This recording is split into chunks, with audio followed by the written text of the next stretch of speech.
दर्शक मित्रों नमस्ते। मैं doctor Sudhir Shah advocate USA visa Hindi series part 12 में आपका स्वागत करता हूँ। पार्ट 11 में मैंने आपको B2 वीज़ा के लिए, टूरिस्ट वीज़ा के लिए थोड़ी जानकारी दी थी। आज वही टूरिस्ट वीज़ा की जानकारी थोड़ी और देना चाहता हूँ। एक किस्सा सुनाता हूँ। एक 25-30 साल का लड़का था, उसको 10 साल का B1 B2 वीज़ा मिला था और वो लेके वो अमेरिका जा रहा था। न्यूयॉर्क में एंटर हुआ तो ऑफिसर ने उसको पूछा कि आप यहाँ क्यों आए? बोला कि मैं यहाँ घूमने आया हूँ। कितने दिन ठहरेंगे? बोला मैं 2 हफ्ता ही ठहरूँगा और फिर वापस चला जाऊँगा। तो आप कहाँ कहाँ जाने वाले हैं? उसने बताया कि मैं न्यूयॉर्क में हूँ, फिर मैं नाइग्रा फॉल्स जाऊँगा, वाशिंगटन डीसी जाऊँगा और फिर वापस न्यूयॉर्क आके इंडिया चला जाऊँगा। उसके हाथ में एक बैग थी। तो ऑफिसर ने बोला कि ये बैग में क्या है? मैंने बोला कुछ नहीं, मेरे कुछ पर्सनल लेटर्स है और ये पैसे वगैरह रखे हैं। तो ज़रा खोलो, मुझे दिखाओ। तो वो लड़के ने वो खोला, उसके अंदर थोड़े लेटर्स थे। ऑफिसर ने पहला ही लेटर उठाया तो उसकी बहन ने उसको एक खत लिखा था। वो खत उसको मिला।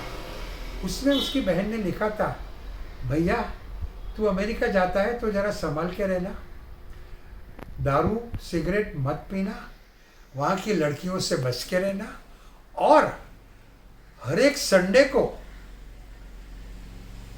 माँ को खत जरूर लिखना और मुझे भी हर 15 दिन महीने के बाद फ़ोन करना। ऑफिसर ने पूछा कि अरे भाई तू तो बोलता है कि मैं 2 हफ्ता ही यहाँ ठहरने वाला हूँ और ये तो तुम्हारी बहन तो बता रही है कि तू अपनी माँ को रोज़ हर हफ्ते खत लिख, उसको 15 दिन महीने में फ़ोन कर। तो मेरे ख्याल से तुम्हारा इरादा यहाँ परमानेंट रहने का ही है। तो ऑफिसर ने उसका B1 B2 tourist visa cancel कर दिया और उसको वापस इंडिया भेज दिया। तो दर्शक मित्रों, ये सब बातों का आपको ख्याल रखना चाहिए। आप जब टूरिस्ट वीज़ा की अर्जी करते हैं तब तो आपको ये दिखाना ही पड़ेगा कि आपका इरादा अमेरिका में कायम रहने का नहीं है। वहाँ जाने का, वापस आने का, ठहरने का और भी खर्चा करने का आपके पास पूर्ता प्रबंध है और आपका खुद का अपने देश में अच्छा कारोबार है, अच्छी नौकरी है, पैसे अच्छे हैं आपके पास और आपका खुद का घर भी है, आपका फैमिली रिलेशंस अच्छा है। ये सब दिखा के आपको वीज़ा मिलेगा। फिर आप अमेरिका में एंटर होंगे तभी भी आपको पूछेंगे। और कभी ऑफिसर को, इमिग्रेशन ऑफिसर को ऐसा लगा कि आप अमेरिका में परमानेंट ठहरने का इरादा रखते हैं तो वीज़ा होगा, फिर भी आपको प्रवेश नहीं दिया जाएगा। तो एक बात याद रखिए कि आप अगर वीज़ा लेके जाते हैं उसका मतलब ये नहीं है कि आपको अंदर एंट्री मिलेगी। एंट्री देते समय भी आपकी चौकसियाई करेंगे और ऐसा लगा कि आपने गलत बता के वीज़ा लिया है, आपने झूठ बताया था कि मुझे 15 दिन ही ठहरने का है लेकिन आपका इरादा वहाँ परमानेंट रहने का है, तो आपका वीज़ा होते हुए भी आपको अमेरिका में प्रवेश दिया नहीं जाएगा। अमेरिका का वीज़ा वैसे तो अभी 10 साल के देते हैं, लेकिन कभी कभार ऑफिसर आपको 5 साल का भी देवे, 1 साल का भी देवे, 1 महीने का भी दे सकते हैं। वो ऑफिसर के मुंसिफी पे रहता है। जिसको लगता है कि आप बराबर आदमी है, वापस शायद अमेरिका जाएंगे तो आपको 10 साल का वीज़ा देंगे। लेकिन वीज़ा मिला उसका मतलब ये नहीं है कि आपको अमेरिका में एंट्री दी जाएगी। और मैंने पहले भी बताया, अभी वो लोग आपके मोबाइल को चेक करते हैं, आपने क्या ईमेल किया है, क्या मैसेज किया है। कई लोग जब जाते हैं अमेरिका जहाँ उनको परमानेंट रहने का इरादा होता है तो अपने यार दोस्तों को या अपने रिश्ते वालों को ईमेल करते हैं कि मैं आता हूँ और मेरा परमानेंट रहने का इरादा है मैं वहाँ 6 महीना का वीज़ा टाइम लेके आऊँगा, फिर एक्सटेंशन की अर्जी करूँगा, फिर स्टेटस चेंज करूँगा, फिर किसी से शादी करूँगा तो ग्रीन कार्ड की अर्जी करूँगा, ऐसा करके मैं वहाँ परमानेंट रह जाऊँगा। ऐसा अगर ईमेल का कॉरस्पॉन्डेंस है और वो उनकी जान में आया, तभी भी आपको वीज़ा होने के बाद भी अमेरिका में प्रवेश नहीं दिए जाएंगे। तो ये सब बातें बहुत बहुत ध्यान में रखिए। और जब आप इंटरव्यू देने जाते हैं विजिटर्स वीज़ा के लिए, तो आपको ये सवाल पूछते हैं कि आप अमेरिका क्यों जाना चाहते हैं, आप वहाँ कितने दिन ठहरेंगे, आप यहाँ क्या करते हैं, आपका वहाँ कोई रिश्तेदार है, आप कौन सी जगह देखेंगे। अब कई लोग ऐसा बोलते हैं कि हमारे रिश्तेदार वहाँ है, वो हमको जो दिखाएंगे वो हम देखेंगे। तो अगर आप इतना लंबा जाते हैं, 80-90 हज़ार की टिकट लेते हैं और आपको पता नहीं है कि आप वहाँ क्या देखने वाले हैं।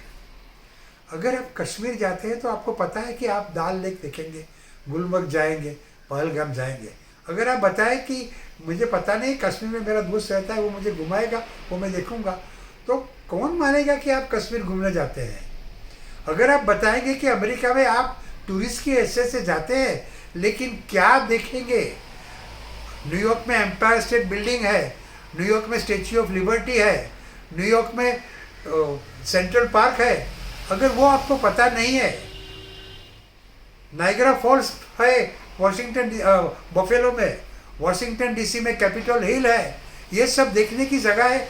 अगर आपको ये पता नहीं है और आप ये बोलेंगे कि मेरे रिश्तेदार जो दिखाएंगे वो मैं देखूंगा, तो उनको लगेगा कि आप सचमुच में ट्रैवलर नहीं है, विजिटर नहीं है, तो आपको वीज़ा नहीं देंगे।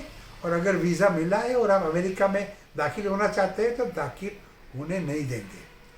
तो दर्शक मित्रों, ये सब बातें बहुत मायने रखती है, बहुत इसका ख्याल रखना चाहिए। और आप साथ में क्या ले जाते हैं उसका भी बहुत इम्पोर्टेंस है। एक हस्बैंड वाइफ थे, एक टूर में वो लोग अमेरिका गए थे। जब अंदर दाखिल हुए तो इमिग्रेशन में से तो क्लियर हो गए, लेकिन फिर इमिग्रेशन में से क्लियर हो गए, लेकिन कस्टम्स में उनके पास, दोनों के पास दो बड़ी बैग थी और बड़े हैंडबैग थे वजनदार। तो वो कस्टम ऑफिसर को लगा कि ये लोग तो टूरिस्ट है, तो इतना सामान लेके क्यों आए हैं। सामान खोलने को बताया उनको, तो अंदर से वो औरत की 50 साड़ी निकली। अब वो लोग वहाँ जून महीने में गए थे, गर्मी का मौसम था, तो गर्म कपड़े थे। तो ऑफिसर को लगा कि वो वहाँ टूरिस्ट की हैसियत से 15-20 दिन के लिए नहीं आए हैं, परमानेंट रहने के लिए आए हैं। उन्होंने इमिग्रेशन ऑफिसर को बुलाया, उन्होंने जांच पड़ताल की और फिर पता चला कि उनका इरादा वहाँ परमानेंट रहने का था, तो उनको वापस भेज दिया गया। तो आप अपने साथ क्या ले जाते हैं ये भी बहुत मायने रखता है। अगर सामान देख के ऐसा लगे कि आपका इरादा वहाँ परमानेंट रहने का है, ज़्यादा ठहरने का है और कुछ करने का है, तभी भी आपको वीज़ा होने के बावजूद भी वापस भेज दिए जाएंगे। तो B2 यानी टूरिस्ट वीज़ा पे आप वहाँ जाए तो ऐसी कोई चीज़ साथ में मत ले जाना जो ऐसी शंका पैदा करे कि आप वहाँ परमानेंट रहने जाने हैं। वैसे अमेरिका बहुत अच्छा देश है, शौक से जाइए, घूमिए फिरिए। और वीज़ा मिलने के लिए आपको कुछ चिंता है तो टेंशन मत कीजिए, मैं हूं ना। नमस्ते, जय हिंद।